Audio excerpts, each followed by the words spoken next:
Assalamualaikum dan salam sejahtera Datuk Seri. Nama saya Eda Nakisha binti Muzaffar. Saya merupakan pelajar IBDP tahun pertama Rumah Ahmad. Terlebih dahulu saya nak ucapkan terima kasih kepada Datuk Seri kerana sudi meluangkan masa bersama kami di MCKK pada hari ini. Jadi, ramai tahu yang banyak negeri berdepan dengan krisis kepercayaan terhadap institusi politik. Jadi soalan saya kepada Datuk Seri adalah bagaimanakah seorang pemimpin boleh mengekalkan prinsip moral dan nilai integriti apabila berhadapan dengan tekanan politik, kepentingan parti, tuntutan pragmatik dan sebagainya dalam membuat keputusan negara. Itu sahaja. Terima kasih. Terima kasih. Wah, pintar nak kan.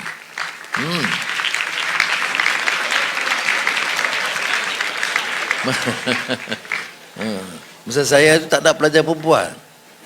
Terpaksa kita keluar tengok pelajar wanita di sekolah lain. Tengok dari jauh. Ini menteri marah saya. Dia menteri mana? PM tu sebut pasal itu. Bukanlah. Saya cerita tu terang. Why should I lie and be hypocritical? When I was young, of course, you like to see pretty girls kat luar. Kat dalam tak ada, tengok kat luar lah. Bukan selalu. Baik, itu cerita dulu, jangan bagi tahu Zizah. Baik. Isu dia tentang apa yang disebut terhakisnya keyakinan, apa yang dikatakan defisit kepercayaan terhadap sistem dan pimpinan politik. Contohnya nyata. Lihat umpamanya pimpinan di negara yang di kalau luar yang bercakap soal keamanan tapi menyerang negara lain, bercakap hak asasi manusia, membiarkan orang dibunuh setiap hari, anak-anak kecil. Kan ini contradiction in terms sheer hypocrisy. Dan kalau ini lambang orang politik, tentu orang tidak senang. Sebab itu di negara kita, kita harus ada kesediaan untuk melakukan perubahan. Saya sebut islah mastata'tu dalam doa Nabi Allah Syuaib alaihissalam. Itu tepat. Perubahan sedaya upaya. Dia tidak berubah sekelip mata.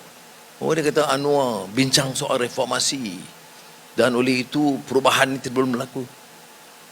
Kita ada proper tender process. We have been tough against corruption. Are we able to completely wipe it out? No. Because it has been systemic. We were doing it. In the last 2 years, how much have we collected from the stolen money?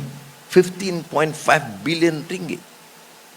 Now, saya tanya, dulu di mana wang itu? Tak ada.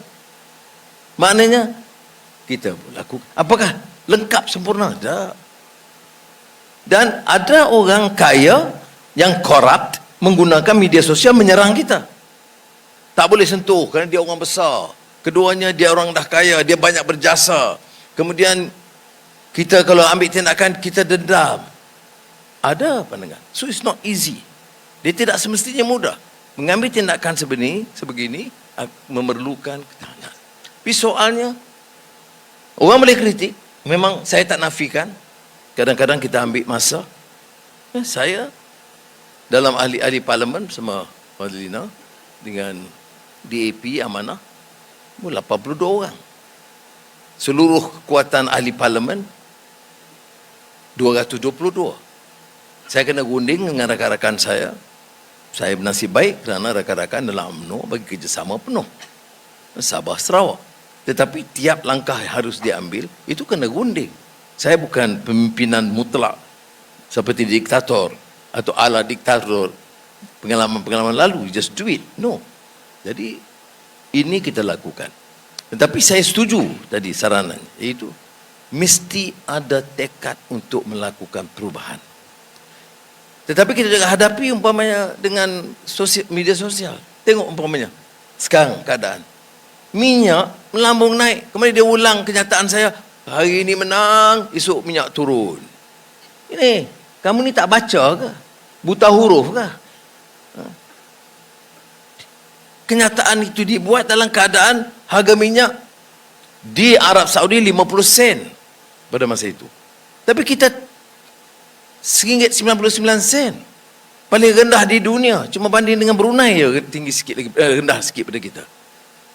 Can you imagine? Semua negara pengeluaran minyak, termasuk UAE sekarang menaikkan harga minyak sebab banyak mesin dibom. Jadi kenyataan ini kadang-kadang tidak diguna sentimen. RM1.99 dengan harga diesel yang dibantu petani, nelayan, kemudian pengangkutan diesel itu dibantu. Tidak semuanya lah. Ada menantu saya guna motorkar dan kar dia itu diesel.